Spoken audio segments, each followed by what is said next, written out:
आकाशात् पतितं तोयं यथा गच्छति सागरं सर्वदेव नमस्कारं केशवं प्रतिगच्छति एष निष्कण्टकः पन्था यत्र सम्पूज्यते हरिकूपन्थं तं विजानीयात् गोविन्दं रहितागमं नमो नमः। તમારા બધાનું સ્વાગત કરું છું આધ્યાત્મિક મહાશક્તિમાં।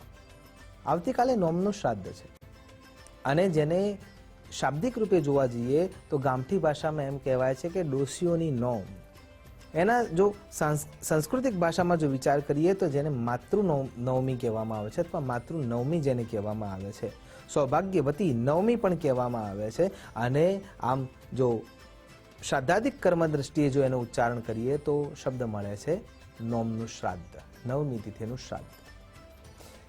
શબ્દથી સમજાઈ જાય છે કે બેન, દીકરી, માતા આ તમામ જીવાત્માઓ જે સદગતિ પ્રાપ્ત કરી શક્યા નથી અથવા જેમની અકાળે મૃત્યુ થઈ છે એ અને એમને તૃપ્તિ મળી નથી ને અત્યારે હાલ એ કોઈ પણ અવસ્થામાં ભટકી રહ્યા છે, એમને ઉત્તમ ગતિ આપવાનો આ શ્રેષ્ઠ દિવસ માનવામાં આવે છે। સર્વપિતૃ અમાસ એક એવો દિવસ છે કે જે સમયે તમને તમારા આપ્ત જ વ્યક્તિઓની કયા તિથિએ મૃત્યુ થઈ છે એ ખબર ના હોય તો એ દિવસે તમે પિતૃના પૂજન અર્ચન માટે સ્વીકાર કરી શકો છો।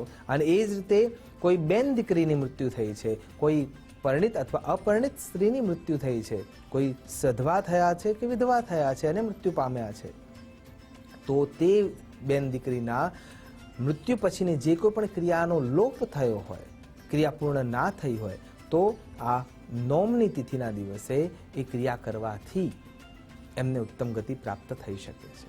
અને આપણું શાસ્ત્ર તો સ્પષ્ટ રૂપે બતાવે છે કે 71 પેઢીનું તારણ કરવા માટે આપણે પૂજા અર્ચના આરાધના કરતા હોઈએ છીએ।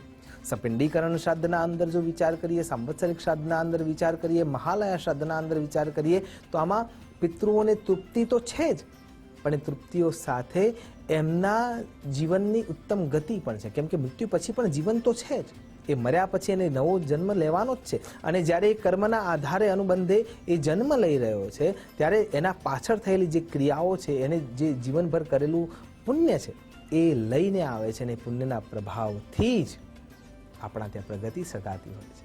અને એટલા માટે આવું સ્પષ્ટ રૂપે કહી શકાય કે જે જીવાત્માઓએ અહીંથી વિદાય લીધી છે એ તમામ જીવાત્માઓ તૃપ્તિ પામી શકે આપણા કાર્યથી, શ્રાદ્ધે બતાવેલા રસ્તાથી એ આપણે કરવા જોઈએ। અને એટલા માટે જે શ્રેષ્ઠ દિવસ છે એ નવમીનો દિવસ છે અને આ નવમીના દિવસે બેન દીકરી અથવા કોઈ પણ સ્ત્રી પાત્ર માટે આ ક્રિયા કરવી જોઈએ।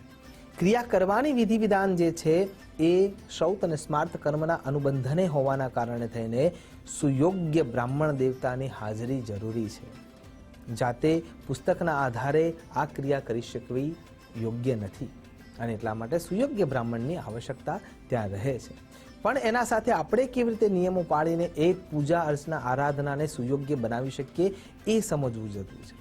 તો જ્યારે તમે સાંવત્સરિક શ્રાદ્ધ કરી રહ્યા છો અથવા શ્રાદ્ધમાં ભેળવવાની ક્રિયા એટલે કે મહાલયા શ્રાદ્ધ કરી રહ્યા છો, આ દિવસે મહાલયા શ્રાદ્ધ કરવું સુયોગ્ય છે।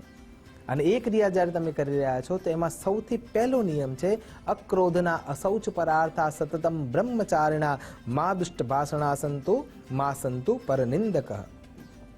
અક્રોધના, કોઈ પણ જાતનો ક્રોધ એ દિવસે કોઈ પણ વસ્તુ તૂટી જાય, ફૂટી જાય, પડી જાય, રહી જાય તો પણ ક્રોધ કરવો ના જોઈએ। અરે ઊંચા અવાજે બોલવું પણ ના જોઈએ, કેમ કે આપણે જે 71 પેઢીનું તારણ કરવા માટે મહારાજ શ્રી તમારા આગળ બેઠા છે અને જે તે પિંડ રાખ્યા છે એ પિંડ ઉપર એ જે તે વ્યક્તિનું નામ રાખવામાં આવ્યું છે અને નામ દ્વારા એ પિંડ આપવામાં આવ્યો છે। અને એ પિંડ જ કેમ આપવામાં આવે છે?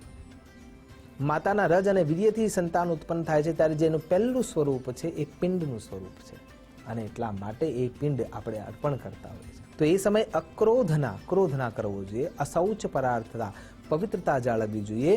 કોઈ પણ દૈહિક કર્મ કરવું પડતું હોય તો એના પછી સ્નાનાદિક કર્મ કરવું ખૂબ જ જરૂરી થઈ જાય છે।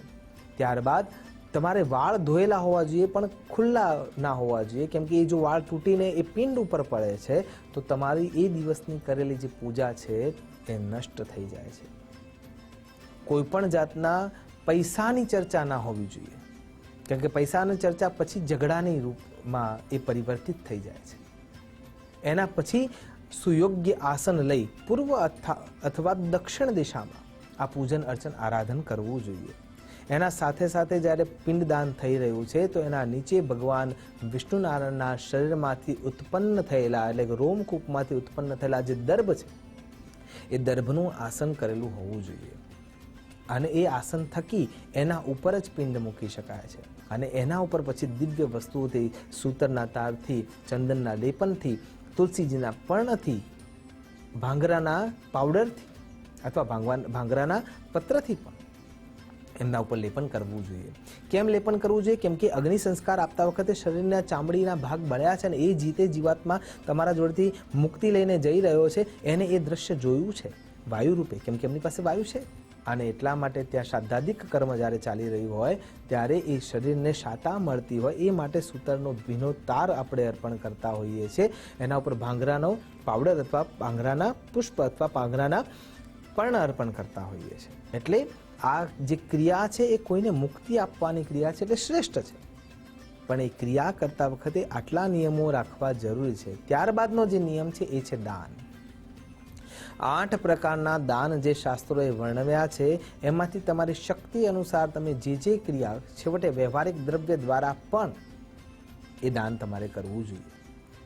યજ્ઞના પછી પણ જે દાનનો મહિમા છે એના કરતાં વધારે પિતૃપક્ષમાં પિતૃઓની પૂજા પછીનો દાનનો મહિમા છે અને એટલા માટે એ દાન 8 પ્રકારનું દાન, જેમાં સૌથી પહેલું ભૂમિનું દાન આવે છે, સુવર્ણનું દાન આવે છે, રજતનું દાન આવે છે, ત્યારબાદ અન્નનું દાન આવે છે, વસ્ત્રનું દાન આવે છે.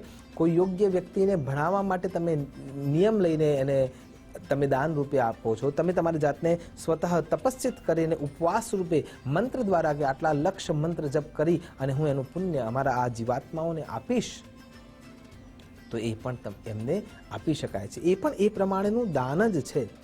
એટલા માટે ભૂમિનું દાન કદાચ આપણે ના કરી શકીએ, સુવર્ણનું કદાચ ના કરી શકીએ, રજતનું ના દાન કરી શકીએ, તો વસ્ત્ર અન્નનું દાન તો કરવું જ રહ્યું અને ગૌદાન નિમિત્તે ગાયને દાન કરવું રહ્યું.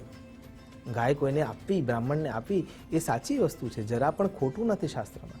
પણ જો તમે આપવા માટે જઈ રહ્યા છો તો ગૌદાન કરીને ગાયને સાચવવી એ બ્રાહ્મણ માટે આજે પણ પ્રશ્ન થઈ જાય એવો છે અને એટલા માટે ગાયને દાન કરવાની શરૂઆત કરીશું, સુયોગ્ય આહાર ગાયને અર્પણ કરીશું અને સાચવવાની ક્રિયા કરીશું.